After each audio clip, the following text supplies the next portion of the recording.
وہ اگر کوئی فائدہ پہنچتا ہے تو کہتے ہیں یہ اللہ کی طرف سے ہے، اور اگر کوئی مصیبت پہنچتی ہے تو اے پیغمبر تم سے کہتے ہیں کہ یہ آپ کی وجہ سے ہمیں پہنچی ہے۔ کہہ دو کہ رنج و راحت سب اللہ ہی کی طرف سے ہے۔ ان لوگوں کو کیا ہو گیا ہے کہ بات بھی نہیں سمجھ سکتے؟ اے آدم زاد، تجھ کو جو فائدہ پہنچے وہ اللہ کی طرف سے ہے، اور جو نقصان پہنچے وہ تیری ہی شامت اعمال کی وجہ سے ہے۔ اور اے نبی، ہم نے تم کو لوگوں کی ہدایت کے لیے پیغمبر بنا کر بھیجا ہے، اور اس بات کا اللہ ہی گواہ کافی ہے۔ جو شخص رسول کی فرما برداری کرتا ہے تو بے شک اس نے اللہ کی فرما برداری کی، اور جو نافرمانی کرے تو اے پیغمبر تمہیں ہم نے ان کا نگہبان بنا کر نہیں بھیجا۔ اور یہ لوگ منہ سے تو کہتے ہیں کہ آپ کی فرما برداری دل سے منظور ہے، مگر جب تمہارے پاس سے چلے جاتے ہیں تو ان میں سے بعض لوگ رات کو تمہاری باتوں کے خلاف مشورے کرتے ہیں، اور جو مشورے یہ کرتے ہیں اللہ ان کو لکھ لیتا ہے۔ سو ان کا کچھ خیال نہ کرو اور اللہ پر بھروسہ رکھو، اور اللہ ہی کافی کارساز ہے۔ بھلا یہ قرآن میں غور کیوں نہیں کرتے؟ اگر یہ اللہ کے سوا کسی اور کا کلام ہوتا تو اس میں وہ بہت سا اختلاف پاتے، اور جب ان کے پاس امن یا خوف کی کوئی خبر پہنچتی ہے تو اسے مشہور کر دیتی ہیں، حالانکہ اگر اس کو پیغمبر اور اپنے ذمہ داروں کے پاس پہنچاتے تو تحقیق کرنے والے اس کی تحقیق کر لیتے، اور اگر تم پر اللہ کا فضل اور اس کی مہربانی نہ ہوتی تو چند آدمیوں کے سوا تم سب شیطان کے پیرو ہو جاتے۔ سو اے پیغمبر اللہ کی راہ میں لڑو، تم اپنے سوا کسی کے ذمہ دار نہیں ہو، اور مومنوں کو بھی ترغیب دو۔ قریب ہے کہ اللہ کافروں کی لڑائی کو بند کر دے، اور اللہ شدید ترین جنگ کرنے والا ہے اور سزا دینے کے لحاظ سے بھی بہت سخت ہے۔ جو شخص نیک بات کی سفارش کرے تو اس کو اس کے ثواب میں سے حصہ ملے گا، اور جو بری بات کی سفارش کرے اس کو اس کے عذاب میں سے حصہ ملے گا، اور اللہ ہر چیز پر قدرت رکھتا ہے۔ اور جب تم کو کوئی دعا دے تو جواب میں تم اس سے بہتر کلمے سے اسے دعا دو، یا انہی لفظوں سے دعا دو، بے شک اللہ ہر چیز کا حساب لینے والا ہے۔ اللہ وہ معبود برحق ہے کہ اس کے سوا کوئی عبادت کے لائق نہیں۔ وہ قیامت کے دن تم سب کو ضرور جمع کرے گا، اور اللہ سے بڑھ کر بات کا سچا کون ہوگا؟ اب کیا سبب ہے کہ مسلمانوں تم منافقوں کے بارے میں دو گروہ بن گئے ہو، حالانکہ اللہ نے ان کو ان کے کرتوتوں کے سبب اوندھا کر دیا ہے؟ کیا تم چاہتے ہو کہ جس شخص کو اللہ نے گمراہ رہنے دیا ہے اس کو رستے پر لے آؤ، اور جس شخص کو اللہ گمراہ رہنے دے تم اس کے لیے کبھی بھی رستہ نہیں پاؤ گے؟ وہ تو یہ چاہتے ہیں کہ جس طرح وہ خود کافر ہیں اسی طرح تم بھی کافر ہو کر سب برابر ہو جاؤ۔ تو جب تک وہ اللہ کی راہ میں وطن نہ چھوڑ جائیں ان میں سے کسی کو دوست نہ بنانا۔ اگر ترک وطن کو قبول نہ کریں تو ان کو پکڑ لو اور جہاں پاؤ قتل کر دو، اور ان میں سے کسی کو اپنا رفیق اور مددگار نہ بناؤ، مگر جو لوگ ایسے لوگوں سے جا ملے ہوں جن میں اور تم میں صلح کا عہد ہو، یا اس حال میں کہ ان کے دل تمہارے ساتھ یا اپنی قوم کے ساتھ لڑنے سے بھنچ رہے ہوں تمہارے پاس آ جائیں تو اور بات ہے۔ اور اگر اللہ چاہتا تو ان کو تم پر غالب کر دیتا تو وہ تم سے ضرور لڑتے۔ پھر اگر وہ تم سے کنارہ کشی کریں یعنی تم سے نہ لڑیں اور تمہاری طرف صلح کا پیغام بھیجیں تو اللہ نے تمہارے لیے ان پر زبردستی کرنے کی کوئی سبیل مقرر نہیں کی۔ تم کچھ اور لوگ ایسے بھی پاؤ گے جو یہ چاہتے ہیں کہ تم سے بھی امن میں رہیں اور اپنی قوم سے بھی امن میں رہیں، لیکن جب فتنہ انگیزی کو بلائے جائیں تو اس میں اوندھے منہ گر پڑیں۔ تو ایسے لوگ اگر تم سے لڑنے سے کنارہ کشی نہ کریں اور نہ تمہاری طرف پیغام صلح بھیجیں اور نہ اپنے ہاتھوں کو روکیں تو ان کو پکڑ لو اور جہاں پاؤ قتل کر دو، اور انہی لوگوں کے مقابلے میں ہم نے تمہیں کھلی چھوٹ دے دی۔ اور کسی مومن کو شایع نہیں کہ دوسرے مومن کو مار ڈالے مگر غلطی سے ایسا کر بیٹھے، اور جو غلطی سے بھی مومن کو مار ڈالے تو وہ ایک مسلمان غلام آزاد کر دے اور مقتول کے وارثوں کو خون بہا بھی دے، مگر یہ کہ وہ معاف کر دیں۔ پھر اگر مقتول تمہارے دشمنوں کی جماعت میں سے ہو اور وہ خود مومن ہو تو صرف ایک مسلمان غلام آزاد کرنا چاہیے، اور اگر مقتول ایسے لوگوں میں سے ہو جن میں اور تم میں صلح کا عہد ہو تو وارثان مقتول کو خون بہا دینا اور ایک مسلمان غلام آزاد کرنا چاہیے، اور جس کو یہ میسر نہ ہو وہ متواتر 2 مہینے کے روزے رکھے۔ یہ کفارہ اللہ کی طرف سے قبول توبہ کے لیے ہے، اور اللہ سب کچھ جانتا ہے، بڑی حکمت والا ہے۔ اور جو شخص کسی مسلمان کو قصدن مار ڈالے گا تو اس کی سزا دوزخ ہے، جس میں وہ ہمیشہ جلتا رہے گا، اور اللہ اس پر غضبناک ہوگا اور اس پر لعنت کرے گا، اور ایسے شخص کے لیے اس نے بڑا سخت عذاب تیار کر رکھا ہے۔ مومنو،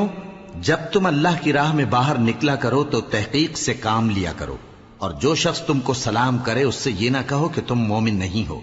کہ اس سے تمہاری غرض یہ ہو کہ دنیا کی زندگی کا فائدہ حاصل کرو۔ سو اللہ کے پاس بہت سی غنیمتیں ہیں، تم بھی تو پہلے ایسے ہی تھے، پھر اللہ نے تم پر احسان کیا، چنانچہ آئندہ تحقیق کر لیا کرو۔ بے شک جو عمل تم کرتے ہو اللہ کو سب کی خبر ہے۔ جو مسلمان گھروں میں بیٹھ رہتے اور لڑنے سے جی چراتے ہیں اور کوئی عذر نہیں رکھتے، وہ اور جو اللہ کی راہ میں اپنے مال اور جان سے جہاد کرنے والے دونوں برابر نہیں ہو سکتے۔ مال اور جان سے جہاد کرنے والوں کو بیٹھ رہنے والوں پر اللہ نے درجے میں فضیلت بخشی ہے، اور بہترین انجام کا وعدہ اللہ نے سب سے کیا ہے، اور اجر عظیم کے لحاظ سے اللہ نے جہاد کرنے والوں کو بیٹھ رہنے والوں پر کہیں فضیلت بخشی ہے، یعنی اللہ کی طرف سے درجات میں اور بخشش میں اور رحمت میں، اور اللہ بڑا بخشنے والا ہے، بڑا مہربان ہے۔ جو لوگ اپنی جانوں پر ظلم کرتے ہیں، جب فرشتے ان کی جان قبض کرنے لگتے ہیں تو ان سے پوچھتے ہیں کہ تم کس حال میں تھے؟ وہ کہتے ہیں کہ ہم ملک میں عاجز و ناتواں تھے۔ فرشتے کہتے ہیں کیا اللہ کا ملک فراخ نہیں تھا کہ تم اس میں ہجرت کر جاتے؟ پس ایسے لوگوں کا ٹھکانہ دوزخ ہے، اور وہ بری جگہ ہے لوٹنے کی۔ ہاں، جو مرد اور عورتیں اور بچے بے بس ہیں کہ نہ تو کوئی تدبیر کر سکتے ہیں اور نہ رستہ ہی جانتے ہیں،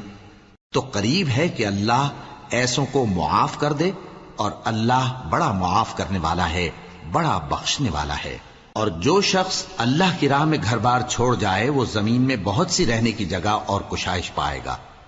اور جو شخص اللہ اور اس کے رسول کی طرف ہجرت کر کے گھر سے نکل جائے پھر اس کو موت آ پکڑے تو اس کا ثواب اللہ کے ذمے ہو چکا، اور اللہ بڑا بخشنے والا ہے، بڑا مہربان ہے۔ اور جب تم سفر کو جاؤ تو تم پر کچھ گناہ نہیں کہ نماز کو کم کر کے پڑھو، بشرطے کہ تم کو خوف ہو کہ کافر لوگ تم کو ستائیں گے، بے شک کافر تمہارے کھلے دشمن ہیں۔ اور اے پیغمبر، جب تم ان مجاہدین کے لشکر میں ہو اور ان کو نماز پڑھانے لگو تو چاہیے کہ ان کی ایک جماعت تمہارے ساتھ مسلح ہو کر کھڑی رہے، جب وہ سجدہ کر چکے ہیں تو تم سے پیچھے چلے جائیں، اور دوسری جماعت جس نے نماز نہیں پڑھی ان کی جگہ آئے اور ہوشیار اور مسلح ہو کر تمہارے ساتھ نماز ادا کرے۔ کافر تو چاہتے ہی ہیں کہ تم ذرا اپنے ہتھیاروں اور سامان سے غافل ہو جاؤ کہ تم پر یکبارگی حملہ کر دیں، اور اگر تم بارش کے سبب تکلیف میں ہو یا بیمار ہو تو تم پر کچھ گناہ نہیں کہ ہتھیار اتار رکھو، مگر اپنا بچاؤ ضرور کر رکھو، اللہ نے کافروں کے لیے ذلت کا عذاب تیار کر رکھا ہے۔ پھر جب تم یہ نماز تمام کر چکو تو کھڑے اور بیٹھے اور لیٹے ہر حالت میں اللہ کو یاد کرو، پھر جب تم مطمئن ہو جاؤ تو پورے آداب کے ساتھ نماز پڑھو۔ بے شک نماز کا مومنوں پر اوقات مقررہ میں ادا کرنا فرض ہے، اور ان کفار کا پیچھا کرنے میں سستی نہ کرنا۔ اگر تم بے آرام ہوتے ہو تو جس طرح تم بے آرام ہوتے ہو اسی طرح وہ بھی بے آرام ہوتے ہیں، اور تم تو اللہ سے ایسی ایسی امیدیں رکھتے ہو جو وہ نہیں رکھتے، اور اللہ سب کچھ جانتا ہے، بڑی حکمت والا ہے۔ اے پیغمبر، ہم نے تم پر سچی کتاب نازل کی ہے تاکہ اللہ کی ہدایات کے مطابق لوگوں کے مقدمات فیصل کرو، اور دیکھو دغابازوں کی حمایت میں کبھی بحث نہ کرنا، اور اللہ سے بخشش مانگتے رہو، بے شک اللہ بخشنے والا ہے، بڑا مہربان ہے۔ اور جو لوگ اپنے ہم جنسوں کی خیانت کرتے ہیں ان کی طرف سے بحث نہ کرنا، کیونکہ اللہ دغاباز اور گناہگار کو دوست نہیں رکھتا۔ یہ لوگوں سے تو چھپتے ہیں اور اللہ سے نہیں چھپتے، حالانکہ جب یہ راتوں کو ایسی باتوں کے مشورے کیا کرتے ہیں جن کو وہ پسند نہیں کرتا تو وہ ان کے ساتھ ہوا کرتا ہے، اور اللہ ان کے تمام کاموں کا احاطہ کیے ہوئے ہے۔ بھلا تم لوگ دنیا کی زندگی میں تو ان کی طرف سے بحث کر لیتے ہو، سو قیامت کے دن ان کی طرف سے اللہ کے ساتھ کون بحث کرے گا اور کون ان کا وکیل بنے گا؟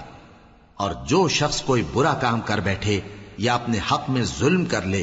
پھر اللہ سے بخشش مانگے تو اللہ کو بڑا بخشنے والا بڑا مہربان پائے گا۔ اور جو کوئی گناہ کرتا ہے تو اس کا وبال اسی پر ہے، اور اللہ سب کچھ جاننے والا ہے، حکمت والا ہے۔ اور جو شخص کوئی قصور یا گناہ تو خود کرے لیکن اس کا الزام کسی بے گناہ پر ڈال دے تو اس نے بہتان اور کھلے گناہ کا بوجھ اپنے سر پر رکھا۔ اور اے نبی، اگر تم پر اللہ کا فضل اور اس کی مہربانی نہ ہوتی تو ان میں سے ایک جماعت تم کو بہکانے کا قصد کر ہی چکی تھی، اور یہ اپنے سوا کسی کو بہکا نہیں سکتے اور نہ تمہارا کچھ بگاڑ سکتے ہیں۔ اور اللہ نے تم پر کتاب اور حکمت نازل فرمائی ہے اور تمہیں وہ باتیں سکھائی ہیں جو تم نہیں جانتے تھے، اور تم پر تو اللہ کا بڑا فضل رہا ہے۔ ان لوگوں کی بہت سی سرگوشیاں اچھی نہیں، ہاں اس شخص کی سرگوشی اچھی ہو سکتی ہے جو خیرات یا نیک بات یا لوگوں میں صلح کرنے کو کہے، اور جو ایسے کام اللہ کی خوشنودی حاصل کرنے کے لیے کرے گا تو ہم اس کو بڑا ثواب دیں گے۔ اور جو شخص سیدھا رستہ معلوم ہونے کے بعد پیغمبر کی مخالفت کرے اور مومنوں کے رستے کے سوا کسی اور رستے پر چلے تو جدھر وہ چلتا ہے ہم اسے ادھر ہی چلا دیں گے، اور قیامت کے دن اسے جہنم میں داخل کریں گے، اور وہ بری جگہ ہے۔ اللہ اس گناہ کو نہیں بخشے گا کہ کسی کو اس کا شریک بنایا جائے، اور اس کے سوا اور گناہ جس کو چاہے گا بخش دے گا، اور جس نے اللہ کے ساتھ شریک بنایا تو بے شک وہ رستے سے دور جا پڑا۔ یہ لوگ اللہ کے سوا جو پرستش کرتے ہیں تو کچھ دیویوں کی، اور پکارتے بھی ہیں تو شیطان سرکش ہی کو، جس پر اللہ نے لعنت کی ہے، اور وہ اللہ سے کہنے لگا میں تیرے بندوں سے غیر اللہ کی نیاز دلوا کر مال کا ایک مقرر حصہ لے لیا کروں گا، اور ان کو گمراہ کرتا اور انہیں امیدیں دلاتا رہوں گا، اور یہ سکھاتا رہوں گا کہ جانوروں کے کان چیرتے رہیں، اور انہیں سمجھاتا رہوں گا تو وہ اللہ کی بنائی ہوئی صورتوں کو بگاڑتے رہیں گے۔ اور جس شخص نے اللہ کو چھوڑ کر شیطان کو دوست بنایا وہ صاف صاف گھاٹے میں رہا۔ وہ ان کو وعدے دیتا ہے اور امیدیں دلاتا ہے، اور جو کچھ شیطان انہیں وعدے دیتا ہے وہ دھوکہ ہی دھوکہ ہے۔ ایسے لوگوں کا ٹھکانہ جہنم ہے، اور وہ وہاں سے کوئی راہ فرار نہیں پا سکیں گے۔ اور جو لوگ ایمان لائے اور نیک کام کرتے رہے ان کو ہم بہشتوں میں داخل کریں گے جن کے نیچے نہریں جاری ہیں، وہ ہمیشہ ہمیشہ ان میں رہیں گے۔ یہ اللہ کا سچا وعدہ ہے، اور اللہ سے زیادہ بات کا سچا کون ہو سکتا ہے؟ مسلمانوں، نجات نہ تو تمہاری آرزوؤں پر ہے اور نہ اہل کتاب کی آرزوؤں پر۔ جو شخص برائی کرے گا اسے اسی طرح کا بدلہ دیا جائے گا، اور وہ اللہ کے سوا نہ کسی کو حمایتی پائے گا اور نہ مددگار۔ اور جو نیک کام کرے گا مرد ہو یا عورت جبکہ وہ صاحب ایمان بھی ہو تو ایسے لوگ بہشت میں داخل ہوں گے، اور ان کی تل برابر بھی حق تلفی نہ کی جائے گی۔ اور اس شخص سے اچھا کس کا دین ہو سکتا ہے جس نے اللہ کے آگے سر جھکا دیا اور وہ نیکوکار بھی ہے، اور ابراہیم کے دین کا پیرو ہے جو یکسو یعنی ایک اللہ کے ہو رہے تھے، اور اللہ نے ابراہیم کو اپنا دوست بنایا تھا۔ اور آسمان اور زمین میں جو کچھ ہے سب اللہ ہی کا ہے، اور اللہ ہر چیز کا احاطہ کیے ہوئے ہے۔ اے پیغمبر، لوگ تم سے یتیم عورتوں کے بارے میں فتویٰ طلب کرتے ہیں، کہہ دو کہ اللہ تم کو ان کے ساتھ نکاح کرنے کے معاملے میں اجازت دیتا ہے، اور جو حکم اس کتاب میں پہلے دیا گیا ہے وہ ان یتیم عورتوں کے بارے میں ہے جن کو تم ان کا حق تو دیتے نہیں، اور خواہش رکھتے ہو کہ ان کے ساتھ نکاح کر لو، اور نیز بیچارے بے کس بچوں کے بارے میں۔ اور یہ بھی حکم دیتا ہے کہ یتیموں کے بارے میں انصاف پر قائم رہو، اور جو بھلائی تم کرو گے تو بے شک اللہ اس کو جانتا ہے۔ اور اگر کسی عورت کو اپنے خاوند کی طرف سے زیادتی یا بے رخی کا اندیشہ ہو تو میاں بیوی پر کچھ گناہ نہیں کہ آپس میں کسی قرارداد پر صلح کر لیں، اور صلح خوب چیز ہے، اور طبیعتیں تو خود غرضی کی طرف مائل ہوتی ہی ہیں۔ اور اگر تم نیکوکاری اور پرہیزگاری کرو گے تو اللہ تمہارے سب کاموں سے واقف ہے۔ اور تم خواہ کتنا ہی چاہو بیویوں میں ہرگز عدل نہیں کر سکو گے، تو ایسا بھی نہ کرنا کہ ایک ہی کی طرف ڈھل جاؤ اور دوسری کو ایسی حالت میں چھوڑ دو کہ گویا ادھر میں لٹک رہی ہے۔